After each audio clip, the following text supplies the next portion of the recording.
everybody. I'm Marsha Glazière, and I want to say that I'm very pleased to be part of the TCC annual exhibit. I used to live in Tacoma. I moved to Jacksonville, Florida in 2013. So I guess I'm still part of Tacoma, but I continued to do painting and drawing and sculpting, and so I was happy to include 3 of my works in this show. The 3 works that I have, 2 of them, one's a painting, one's a drawing, and one's 2 are paintings and 2 are about women, which is one of the subjects that I focus on a lot, the figure or important women to me. The painting of Frida Kahlo is actually part of a biographical series of artists that I've done. And they're all different. Some are portraits like Frida, but a lot of them are not. So this painting, I'll tell you a little bit about it. It is Frida in her house. Her studio is in her house. So you're looking through the doorway and you're looking at Frida at her easel, and she's painting. And the walls of the house, I tried to be as true to the color of her house as I could. Lots of houses in Mexico are painted this beautiful blue, and I mixed the color with my own acrylic paints, but then I decided to have the Home Depot match it, which they did, and it's a very vibrant color. It's very true to the kind of colors you see in Mexico, as well as the red, and there's the door was actually green, but you don't see too much of it because it's open. So Frida is painting, and she is surrounded by her own paintings. And so I didn't collage them in. I reproduced them. I painted them. Some of the ones that I thought were the most interesting composition-wise, or that told the best, gave the best story about Frida. She only painted about herself, and all her paintings are looking directly at you, looking at the viewer, just like she's looking at the viewer in my painting. What else can I tell you? Well, it's mostly painted. There's a little bit of collage. There's some collage on her skirt, which are the Day of the Dead skeletal figures, and they're dancing on the border of her skirt. And they're an important part of the Day of the Dead and the entire Mexican culture. I've been to Oaxaca many times, and I feel very familiar with what the Mexican culture is about, at least in the arts. So Frida is one of my favorite artists, and she inspires me mainly by her dedication to her work. She had not such an easy life. She dealt with a lot of pain and anguish, and so she was able to somehow deal with that in her paintings. And so the painting that's on the easel is called The Wounded Deer. The Wounded Deer, it's hard to see it even for me right now looking at the screen, but it's a picture of a deer in the forest, and the face of the deer is Frida's face. So it's got the antlers, and it looks just like a deer. And it's got arrows shot through the entire body, which is exactly how she viewed herself, as a wounded deer, as a wounded person. So to me, that's my favorite, and I thought that was the important part. That was the best one to put on the easel. So that's really it. The pots in the background behind her are actually pots that are in her studio. The studio is called La Casa Azul. And unfortunately, I never got to see that. I was in Mexico City several years ago, and it was closed for restoration. So I never got to go in it, but I will eventually. What else can I say? It's just straightforward. This painting is straightforward. Some of the imagery at the top is some Egyptian imagery that I thought was iconic to female imagery all around in the arts. And in the far left corner on the blue, sort of bordered by the red, is a little facsimile of a big drawing that I've done called Las Tres Mujeres. And so in that little painting, which is actually about 5 feet tall, and part of a mural that I did in Oaxaca, So I included that in there, and Frida is the third figure. She's on the right. It's hard to see. She's got a monkey on her back. So that's about all I can say about Frida. It's very straightforward, and I think she was pretty straightforward in her politics, how she lived her life, what she was all about. She found a lot of joy in her painting, no matter how riddled her body was with pain. This is a drawing, a very large drawing about Ruth Bader Ginsburg, who died just 1 year after I did this drawing. It just worked out that way, sadly.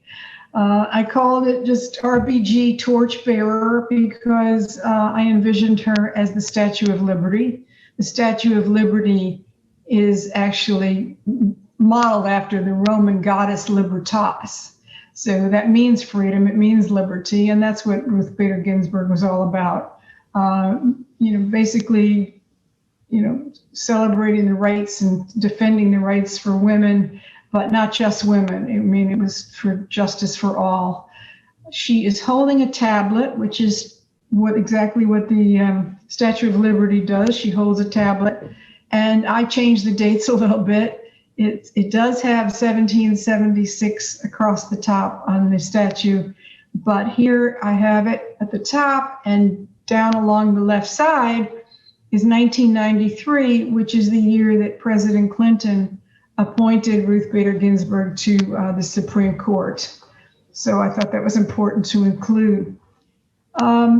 I tried to stay true in color-wise to the copper of the statue, which is what the statue is made out of. And I saw her as representing an entire country. So it just kind of, just the way it flows in the drawing was how it flowed in my mind. That the roots were just intertwining organically along with the representing the people in America and the way they merge, or sometimes don't merge, but basically we're in it together. And the different variety of people that live here of all colors and stripes. And I include some of my own painting, reproductions of my own paintings as collage materials into the skirt, into the robe, which is something I do often. I'll tear up maybe an announcement from a show, and where I have an image of something I've painted, and I'm able to incorporate that into another painting. So that's exactly what I've done. But it's mostly pastel and charcoal and collage and some paint, but not a whole lot of paint.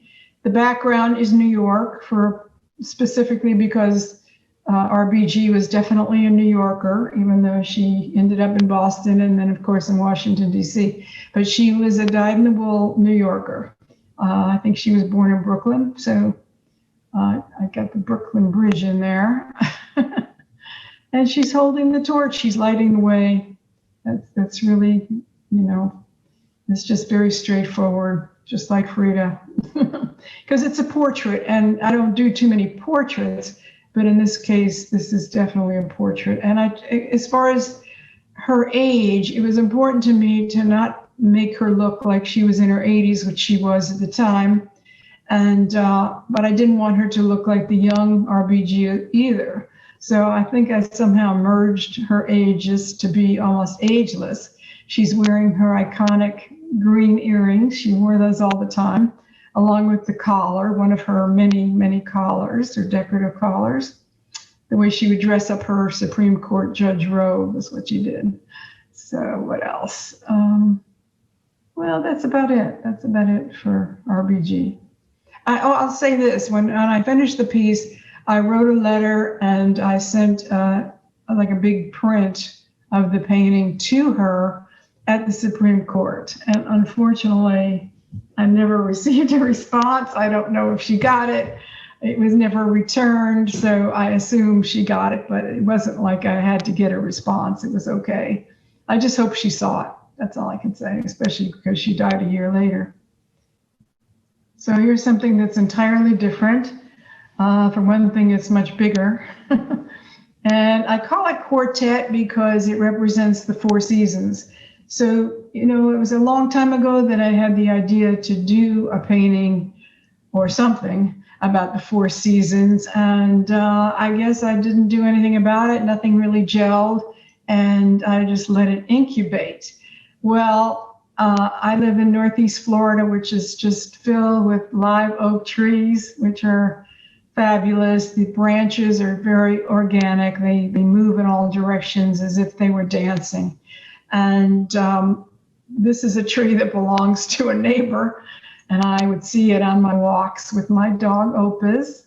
And I really love this tree. It covers the entire house, this big Spanish house that it sits in front of. And some of these branches reach out at least 40, 50 feet. So that was absolutely, I was spellbound looking at it all the time. And then I thought, well, I've got to paint this thing. I'm going to paint this tree. And when I started painting it is when my idea for the four seasons came together. So instead of making it four separate paintings or four separate trees, it turned out to be like very subtle panels of color change representing the different seasons. So it starts with the summer season on the far left, and then it goes to fall, then it goes to winter, and ends up in spring.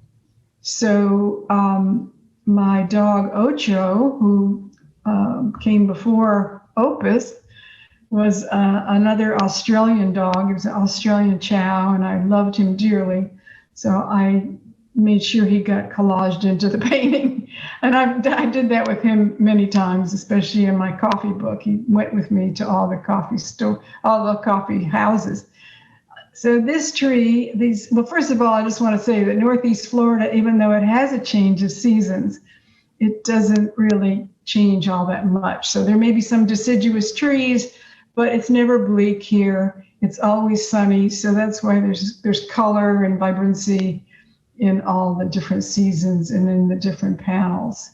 And I used a lot of collage materials, which for me means I make my own collage materials for the most part. And I'll start just using some really good quality archival paper and just painting abstractly with sometimes different kind of spatulas or brushes, and I just move the paint around. And then I have this painting. And so I'll just tear it up randomly, really, and sometimes fit it in. Sometimes it'll go in, and then a lot of what I collage in gets painted over. But it sort of keys me into my painting process. So some of it is definitely, when you see it in person, you can tell that what's been collaged and what hasn't. But most of it is definitely drawn or painted. And that's the story of Quartet.